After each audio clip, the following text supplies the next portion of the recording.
Assalamu alaikum wa rahmatullahi wa barakatuh. Allahun e falenderojmë dhe vetëm nga I falë ndihmë kërkojmë. Xhamat I nderuar, muslimanë të nderuar, vëllezër dhe motra, do të flasim për vlerën e sadakas, vlerën e lëmoshës.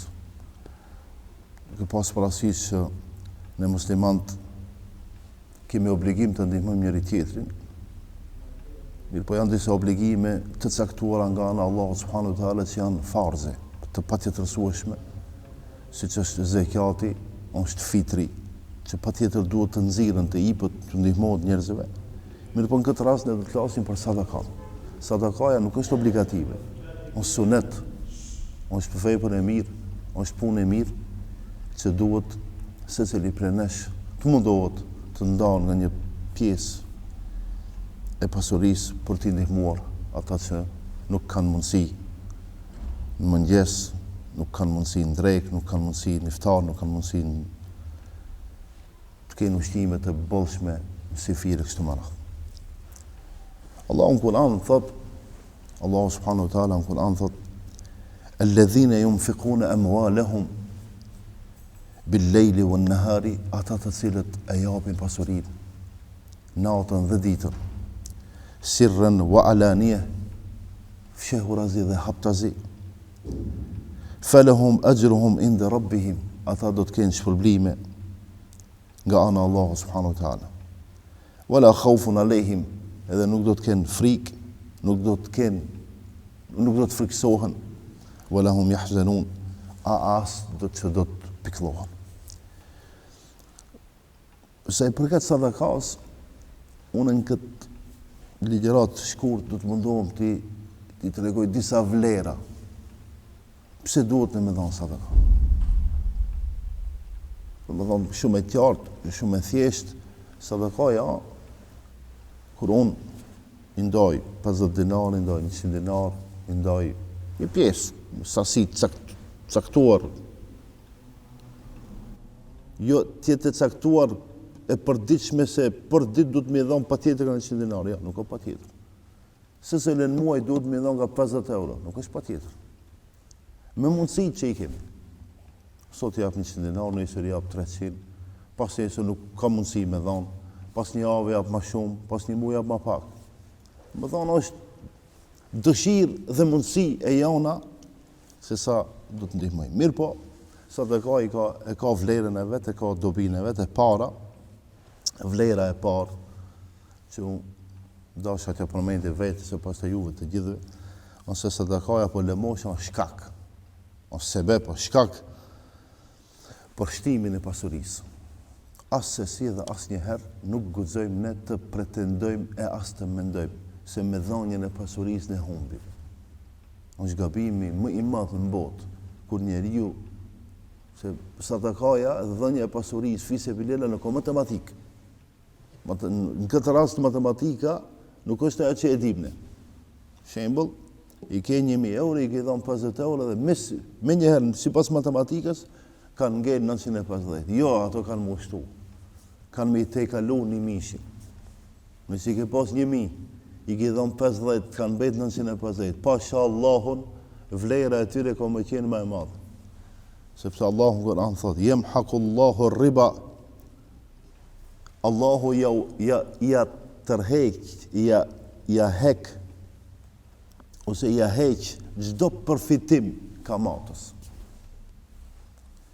Wa yurbi sadaqat, mirë pa Allahu xhaleshanu e rrit përfitimin e bamirësisë.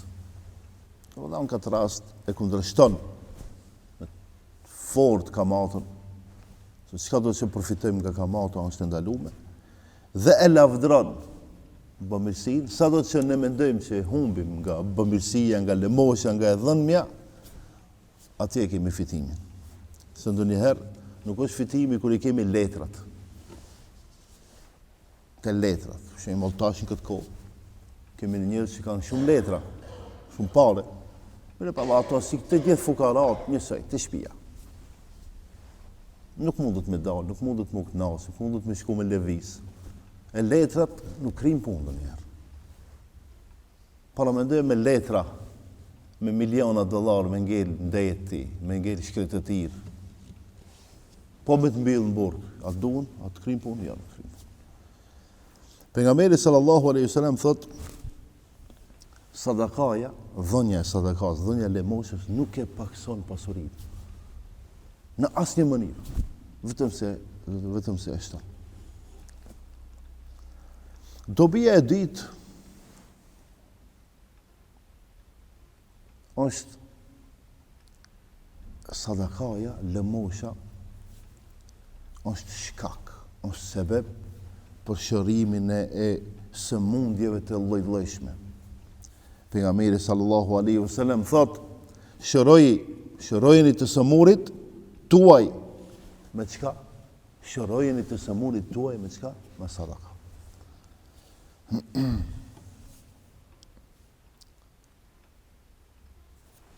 Vazhdojmë. Sadakaja është shkak për të arritur përkushtimin ndaj Allahu subhanahu wa taala, për të arritur devotshmërinë. Allahu subhanahu wa taala në Kur'an thot: "Lan yanalu al-birra hatta tunfiqu." Nuk ka mundësi me arrit përkushtimin ndaj Allahu subhanahu wa taala, ndaj të vërtetës derisa të ndani lëmosh. Hatta tunfiqu mimma tuhibbun. Mirë po atë që e jepni, ta doni atë vepër, ta doni atë punë. Jo për si e faqe. Jo me dhonë sadaka lëmosh për si e vëtsi. Por nëse e vendosim të japim, sa do që janë pak, sa do që është pak, le tjetë me përkushtim, me dashuri, duke menduar dhe duke besu fort se këtë e bëjmë për hir të Allahu subhanahu wa taala. Sadakaja pastron shpirtin, sadakaja pastron zemrën, sadakaja e dëlir njeriu ne. Thot Allahu subhanahu wa taala: "Khudh min amwalihim sadaqa", merr nga pasuria e tyre lëmosh, domethënë nga ata që kanë, tutahhiruhum wa tuzakkihim biha. Për çka me marr pasuri nga ata? Tutahhiruhum, ti pastrosh ata. Dhe tu arrisësh veprat e mira. Ti pastrosh njeriu kur jep sadaka, kur jep lëmosh, pastrohet nga gabimet, pastrohet nga gjunahet.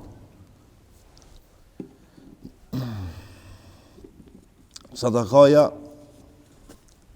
e fut njeriu që e ka dhënë në hijen e Allahu subhanahu wa taala në ditën e gjykimit, kur do të ketë hije tjetër përpas hijes së Allahu subhanahu wa taala.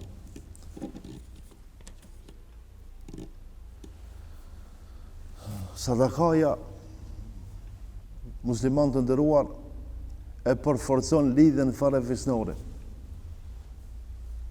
Ne si musliman, nëse e vendosim me ndihmu, është mirë të shohim familjen e ngushtë, farefisin, a kanë nevojë për ne, a kanë nevojë për ndihmën tonë. Pse se edhe realizon lëmoshën sadakan, mirë po edhe e afron njeriu që i ke farefis. Edhe e ke farefis gjak, mirë po edhe kur e ndihmon, ende më shumë e afron. Pejgamberi sallallahu alaihi wasallam thot, sadakaja për skamnorin është sadaka. Do më thonë sadakaja, kur ja pse të cilit njeri që i varfër o skamnor, është sadaka. Mirë po, sadakaja për atë që e ke të afër, për atë që e ke farefis, është edhe sadaka, mirë po është edhe forcim i raporteve familjare ose forcim i lidhjeve familjare. Dobia e tjetër e sadakas, që është e nevojshme të dihet, të perceptohet mirë, është se sadakaja e mbron, lëmosha e mbron njeriu nga fatkeqësitë. Ndonjëherë për pak njeriu shpëton. Çka themi? Kur ti tregojsh dikujt në një matvjetrit, ndonjëri që i kanë dëgjuar këta tema, i ka shtjelluar këta tema, thot pashallah, pas ka shpëtuar sadakaja.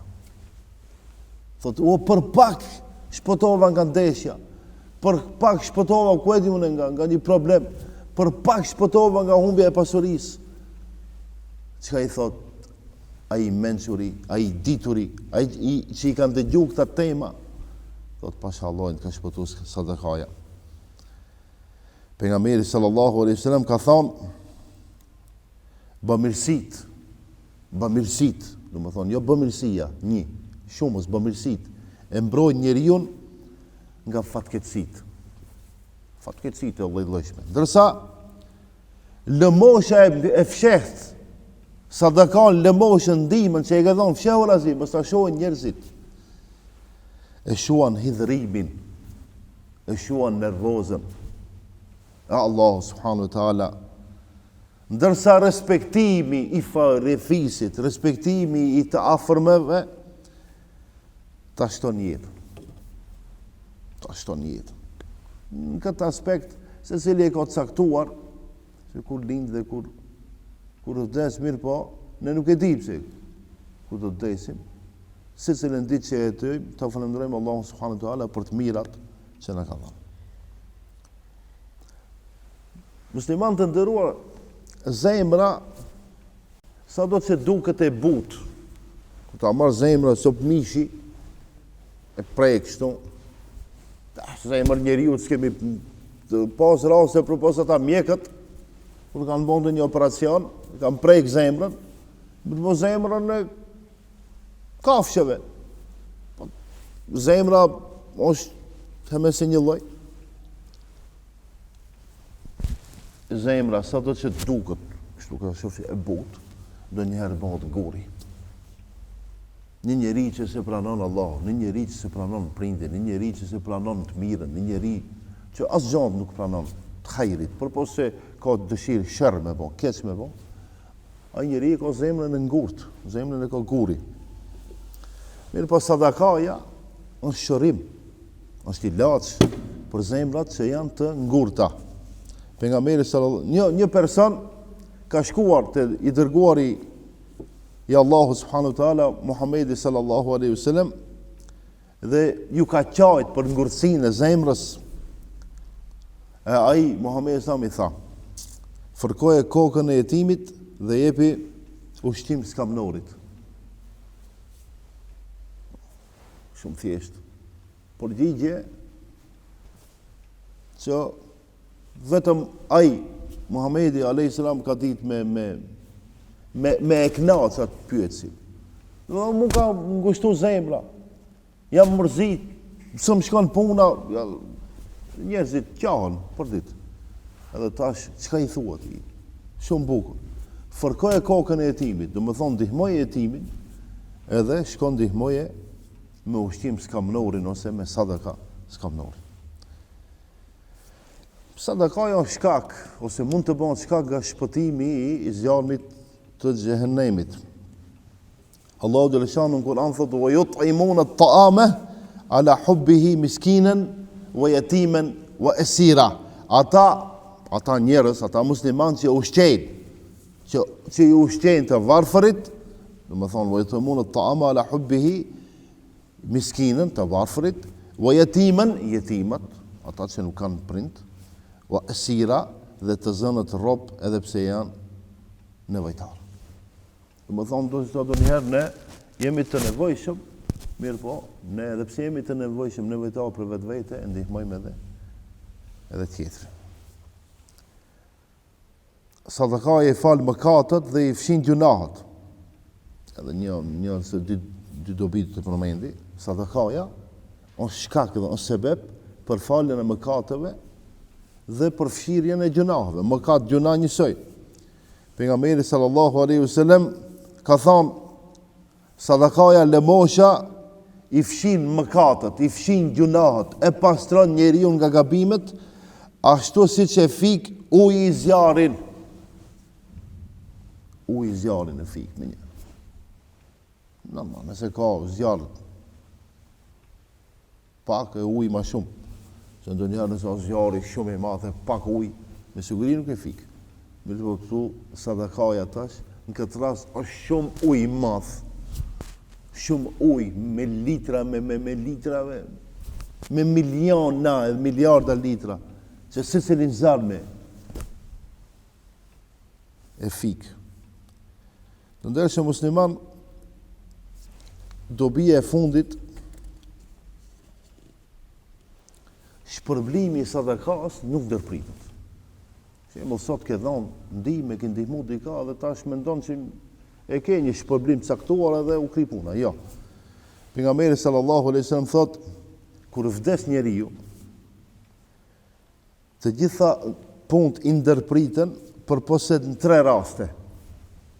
Këtë punët i jesin këtë botë, ama 3 raste, 3 vepra që i ka bën, i merr me vete. E para, sadakaja rrjedhse. Lëmosha rrjedhse. Shembull, e ke ndërtu një xhami ose ke kontribu në ndërtimin e xhamisë. Ke vendu një tull. Ke vendu këtë mermerin, ke vendu diçka. Ke ndërtu një rrugë, ke ndërtu një urë, ke ndërtu një shkollë. Ke qenë sebeb për me u bën ndonjë vëlla, ndonjë motor operacion, me shpëtu. Krejt të edhe pse ke vdek, njerëzit që do të shfrytëzojnë, ti se vapët i merr. A ka më mirë se me vendu një tull në xhamie, në shkolle, në vende që ka hajër. E mos vendoni tulla në vende që ka sherr, por vendoni tulla dhe kontriboni në vende që ka hajër. Pak a shumë disa rregulla për lëmoshën, disa dobi për lëmoshën.